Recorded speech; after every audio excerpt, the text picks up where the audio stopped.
Vencida. Sí. Bueno, te comentaba, hoy se cumplen 5 años del ASPO. Cuando hablamos de ASPO, muchos por ahí perdieron saber qué era, o algunos buscan hasta, decimos a veces lo vulgar, fingimos demencia. Es cierto, no queremos acordarnos. El aislamiento social preventivo obligatorio comenzaba el día de hoy. Y queremos saber cuál fue el impacto que hemos tenido desde ese momento al día de hoy, el impacto fuerte. Lo tuvimos cuando descubríamos que durante 15 días íbamos a estar encerrados. Pero esos 15 pasaron más, y fueron más, y así seguimos. Por eso citamos, y está aquí con nosotros, bienvenido acá a la mesa, a Nicolás Aranda, que es el titular, es el director provincial de salud mental. Bienvenido, ¿cómo le va? ¿Todo bien? Todo bien, todo bien. Todo bien. Día largo, pero interesante poder charlar, porque me puse a pensar eso que vos decías, de que pasaron 5 años. 5 años. Y vos sabés que yo suelo leer a un columnista que se llama Martín Rodríguez, que él, cuando menciona la pandemia, dice esa época a la que nunca queremos volver, de la que no nos queremos acordar. Pero además, cuando yo te digo fingimos demencia, es como que bloqueamos ese momento. Sí. Ojo, el fingir demencia es un término muy popular. Claro, no, pero es que aplica porque, a ver, nosotros por lo menos desde lo que es, yo soy psicólogo, desde lo que tomamos un poco de lo que se dice en la calle, en cierto punto está representando también algo, ¿sí? Esto de, bueno, las relaciones tóxicas y demás. O sea, más allá de que surgió como un concepto dentro de la obra de alguien, después se vuelve algo popular y es como para tomarlo porque quiere decir algo, fingir demencia, ¿no? Bloquear. ¿Cómo impactó el aislamiento en la salud mental? ¿Tiene que ver con hechos en particular, personales, o a todos les pasó lo mismo? No, siempre que hablamos de salud mental, lo que tiene es que, a diferencia de lo que pasaba con la gente que se contagiaba, que a todos más o menos le pasaba lo mismo, y algunos la pasaban mal, había algunas pequeñas diferencias, cuando hablamos de salud mental siempre es del 1 por 1, ¿viste? Entonces es muy variable. Vos te encontrás con gente que te dice, mirá, ese tiempo de aislamiento capaz que me vino bien, hice una pausa, me reencontré. Y después hay otra gente que la pasó realmente muy mal, uno por no poder salir, o por lo que le tocó efectos sobre su familia, o sobre su situación laboral. Entonces eso hace que nos encontremos con una muy variada gama de respuestas a lo que pasó ahí. Pero sí, lo que podemos decir es que la verdad que el impacto no podemos decir que fue positivo en general. En general, sobre la salud mental se considera que fue negativo porque ni bien salíamos, yo en octubre de 2021 quedé a cargo de la dirección. Y tuvimos un encuentro en diciembre, y en diciembre ya decía la directora nacional en ese momento, la doctora Ventolila, decía: la próxima pandemia, ya lo anuncia OPS y OMS, la próxima pandemia, decían de modo figurado, va a ser la de salud mental. Es decir, vamos a ver un incremento por lo que se estaba viendo, digamos, porque se habían debilitado los lazos que uno tiene con la comunidad, con los espacios de participación, se había aumentado la ansiedad, la sensación de incertidumbre, porque la pandemia vino a decir, como decíamos, bueno, primero creímos que era 15 días, después no sabíamos qué iba a pasar. No sabíamos si íbamos a salir de eso, y además con el riesgo, porque pensábamos que todos íbamos a morir. Imagínate que entre eso en tu cabeza. De un día para otro podía cambiar tu vida. Que salgas y que vayas preso por salir. Después, obviamente, a las personas que nunca salían, que querían estar en su casa, parece que te incitaba a salir. Es cierto. Y después que vos tenías miedo de que tu gente muera y vos mueras. Claro. Esa presión, ¿cómo sobrevivimos a esa presión? Yo creo que en ese momento, viste, cuando te pones duro, cuando viene el golpe te pones duro, y después cuando pasó, te relajaste, te encontraste con un montón de cuestiones. Había mucha gente que para soportar estar encerrado empezó a consumir alcohol, sobre todo, aumentó muchísimo.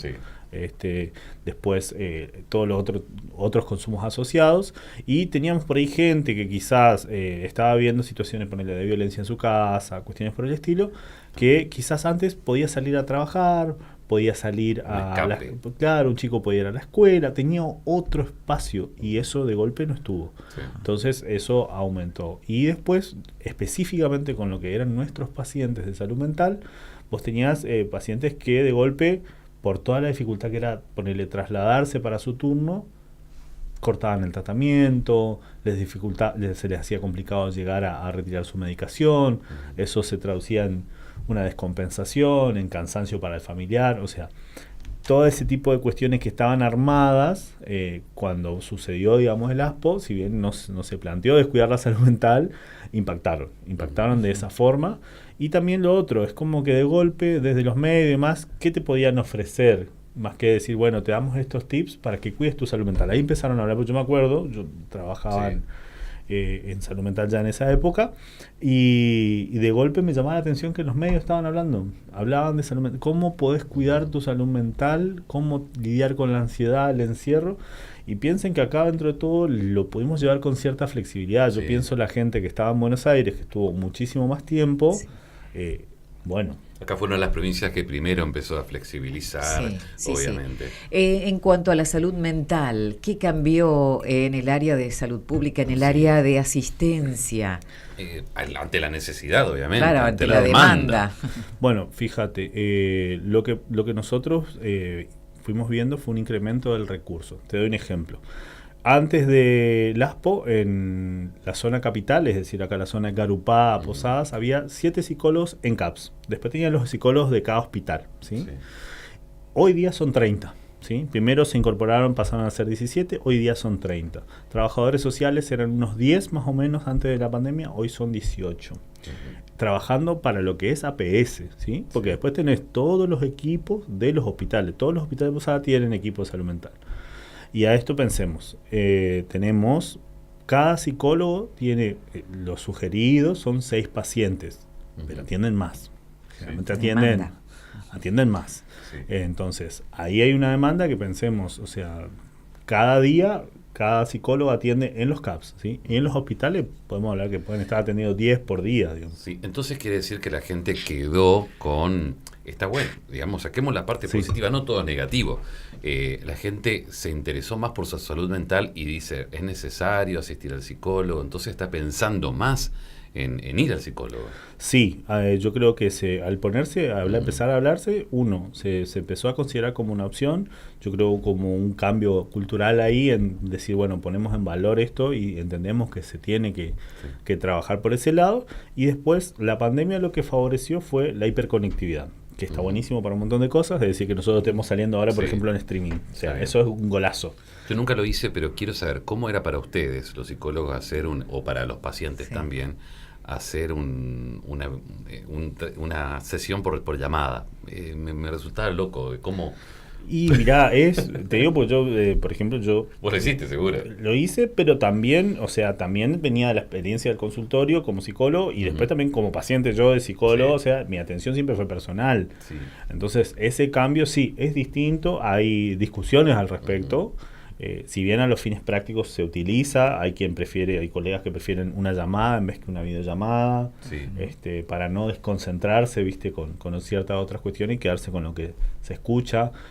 Bueno, nada, se sumó ese tipo de otro tipo de terapia. Sí, yo además lo que digo de la hiperconectividad, todo lo que trae asociado a la hiperconectividad está bueno porque te da acceso, pero favorece la ansiedad, que no te puedas concentrar. O sea, ¿cuánto tiempo podemos estar mirando Netflix sin tocar el teléfono? Claro, sí.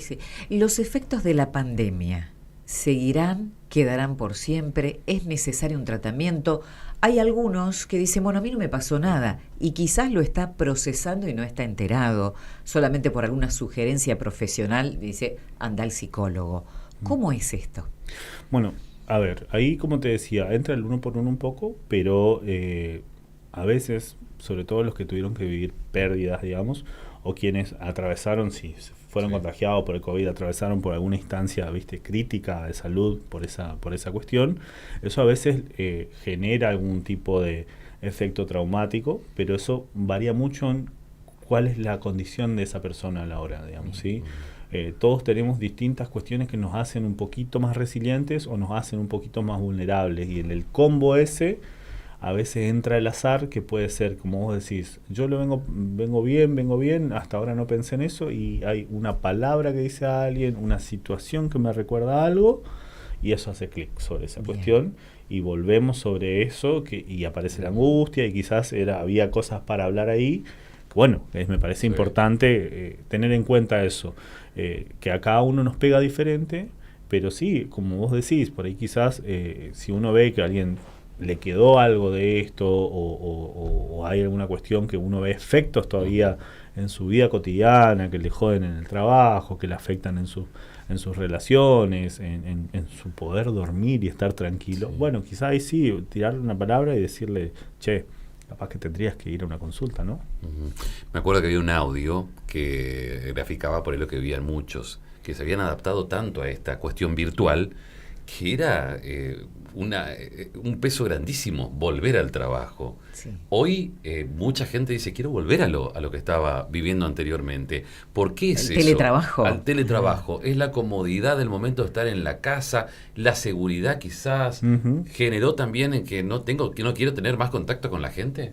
Sí, sí, también eso, sí, favoreció un poco el aislamiento. Sí. Es más, eso que vos planteás, yo el otro día veía en Twitter discusión al respecto, digamos. Hay discusiones sobre si conviene o no la presencialidad en los trabajos. Ujú. Ujú. O sea, hasta dónde conviene, o hacer algo mixto, tipo 2 días presenciales, 3 días home office. Sí. Discusiones al respecto, porque evidentemente abrió preguntas que creo que todavía no las tenemos cerradas. Y una empresa mira el rendimiento.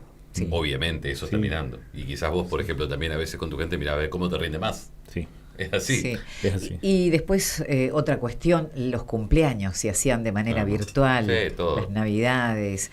Cuestiones emocionales. ¿Cuánto afectó esta cuestión de estar lejos de la familia, de esas celebraciones? Y pienso en los más chicos, si acaso se dieron cuenta, lo entendieron así o solamente los adultos lo padecimos. Yo creo que con los más chicos, lo que yo estoy notando, que tendríamos que igual hacer como algún tipo de, o ver si hay investigaciones o ver cómo es puntualmente qué está pasando acá.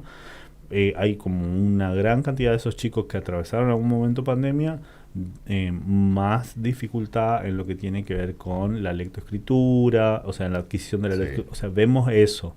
O sea, vemos esos chicos que atravesaron pandemia, ponerle con 3, 4 años, va como con otra dificultad. Lo mismo decían de los chicos de secundaria, los Sí. que atravesaron el año virtual, su último año virtual, y después podían ir a cursar a la facultad, mucha dificultad a la hora de cursar a la facultad. Eso nos Obvio, dijeron sí. en humanidades. Sí. Entonces, Tuvo. ese tipo de cuestiones, ¿por qué? Porque se acostumbraron a la inmediatez, a estar tranquilos, como decía, sin tener que estar interactuando tanto, y eso le dio, por ahí, por así decirlo, poca tolerancia a la frustración, por Sí. ejemplo, a esos chicos más adolescentes.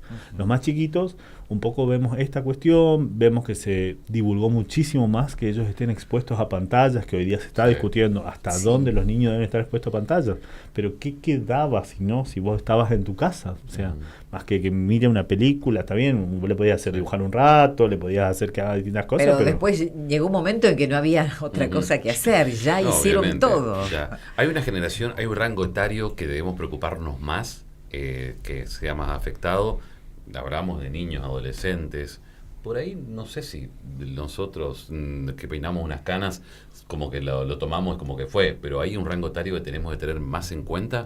yo creo que tenemos que prestar atención, sí, a esas adolescencias que atravesaron, ir viendo, digamos, que hoy día por ahí se están insertando en la vida universitaria, o se insertaron Sí. hace poquito tiempo. Después, en las infancias sí, porque lo que, como te decía, o sea, aumentó el uso de tecnología a partir de la pandemia, porque todos estábamos guardados y que estaba a Sí. mano la tecnología. La tecnología no es mala de por sí. Ahora, el tema es cómo impacta y cómo están diseñadas las aplicaciones, Sí. los juegos y demás, y qué generan a nivel, ella entra más en una cuestión Sí. incluso neurológica, qué generan los chicos. Entonces, bueno, esas discusiones, por ejemplo, hoy día la Sociedad de Pediatría Argentina plantea que el niño tiene que estar expuesto a pantallas hasta los 6 años. Sí. Y después de ahí, regulado. Pero a su vez, vos decís, bueno, pero ¿cómo hago? Porque la pantalla vino para quedarse. Sí. Esto no se va a No ir. vino para quedarse y es una herramienta importante. Claro. Sí, aclaremos que es también. Y a su vez, también se puede aprender a partir de eso. El tema es cómo ir modulando. Yo creo que lo que hizo la pandemia es, además como vos decís, bueno, prestar atención a esos grupos, que siempre tuvimos que prestar la atención, bueno, pero ahora con estas presentaciones nuevas y un debate que tenemos que decir, bueno, Sí. ¿para dónde queremos ir con este tema? Bien, nos dejó algo positivo, digo, pensar en que la vida es ahora, que hay que disfrutar el momento, el presente, ¿O todavía no? No, ¿aprendimos algo? Yo creo que lo que podemos sacar como positivo es la puesta en valor del encuentro con los otros, que siempre ese encuentro cara a cara no se puede cambiar con otra cosa. Vos podés aprovechar la tecnología y utilizarla, pero el encuentro de tomarte un mate con alguien con quien tenés afecto y no se cambia con nada. Uno, eso me parece, y lo otro, lo positivo de esto de la hiperconectividad y la virtualidad es que a nosotros nos permitió acelerar ciertos procesos que tienen que ver con darle acceso a la gente a la posibilidad de salud mental. Te doy un ejemplo. Hoy día en El Dorado, la mayoría de los días la atención de psiquiatría es a través de manera remota, ¿sí? Es a través de una videoconferencia. O sea, el paciente entra al consultorio, hay una computadora donde está el psiquiatra conectado y recibe ahí su atención, se le hacen las indicaciones a través de receta digital y con eso puede continuar con su tratamiento. Sí. Lo que nos facilita, porque a veces sucede que estos especialistas están acá en Posadas, tienen su vida armada acá en Posadas, entonces plantearles que se radiquen en otra ciudad lo hace más difícil. Y nosotros igual le podemos llevar la posibilidad de que alguien se atienda en otro lugar. Sí. Pensaba en situaciones que se dan constantemente. Te pasan muchas cosas cuando hablas de la pandemia, pero obviamente que la depresión fue uno de los temas. Yo no sé si hay estadísticas sobre eso, sobre la detección de cuadros depresivos, de suicidios también, si se incrementó o no. Mira, yo justo veía, antes de venir para acá, estaba repasando un poco porque quería ir vos sabés que 2019 el número de suicidios consumados era de 123 en la provincia de Misiones. Sí. 2020 bajó 110. O sea, pareciera como que el aislamiento evitó, digamos, que algo de la agitación de la vida social generara esa manera. Pero después, ¿qué pasa? A partir de 2021 empieza a subir. Y tenemos la declaración del gobernador del año pasado de que habíamos llegado a los 180 casos. ¿Sí? De 129, 2019, así. Sí. A 180 al 2024. Claro, sería de los números del 2023. 2023, perdón. Claro, porque el gobernador presentó ahí en mayo y esos números consumados. Entonces hubo un incremento y enseguida, ¿qué factores de riesgo están asociados al suicidio consumado? Consumo de sustancias y de alcohol. Sí. Y la depresión, como mencionabas. Sí. Entonces, son cuestiones que hay que tener que ver, digamos. Y nos gustaría, nosotros, eso es una idea que tenemos y hay que ver si lo podemos lograr con la colaboración de quizás la justicia y demás, hacer un cruzamiento de datos si también había denuncias de violencia de por medio, también cuestiones por el estilo. Más que nada porque, fíjate, el número de suicidios consumados es muy grande en varones. Varones entre sus 20 y sus 30 años. Entonces, ¿qué pasa con esa población, no? Sí, sí, también. A ver, nosotros... Acá, muchas personas perdieron sus seres queridos, dicen acá. Sí. ¿Cómo afecta esto el proceso? ¿Cómo afecta esto? Un mensaje de un oyente. ¿Cómo afecta esto el proceso de duelo? Sin oportunidad de despedirse. O sea, ¿cuál es el impacto que se tiene hoy? Eso fue ahí vamos, tremendo, repaso sí. leí la... Sí. Mucha gente afrontó esto sin poder ver la persona cuando enterrarlo, sin poder despedirlo. Es necesario esa despedida, ¿no? Sí. Ahora, ¿esto tiene un impacto ahora? Y no es lo mismo la elaboración del duelo si no te pudiste despedir, si no pudiste verle la cara, si no pudiste acompañar, incluso aunque uno sabe que dependiendo de las creencias que uno tenga, ¿no? Pero que por así decirlo, ya la persona no está ahí, que lo que queda es su cuerpo, esa imagen, ¿sí? La imagen que uno guarda de eso, ayuda a elaborar y ayuda a hacer como mucho más claro que esa persona ya no está. Al no poder despedirte, no poder hacer el ritual, además, porque todos nos despedimos, digamos, a través de un ritual, digamos, cuando despedimos a nuestros seres queridos que fallecen. Entonces eso, la verdad, sí, impactó de manera negativa. Hubo algunos intentos, yo sé que el Hospital de Fátima tuvo un proyecto que trabajaba en eso, en la posibilidad de facilitarle a través de un montón de medidas de aislamiento y demás, un acercamiento cuando la persona no estaba bien y demás, pero fueron iniciativas que surgieron en el momento, ¿sí? Y obviamente que no se podían aplicar para todos tampoco. Claro.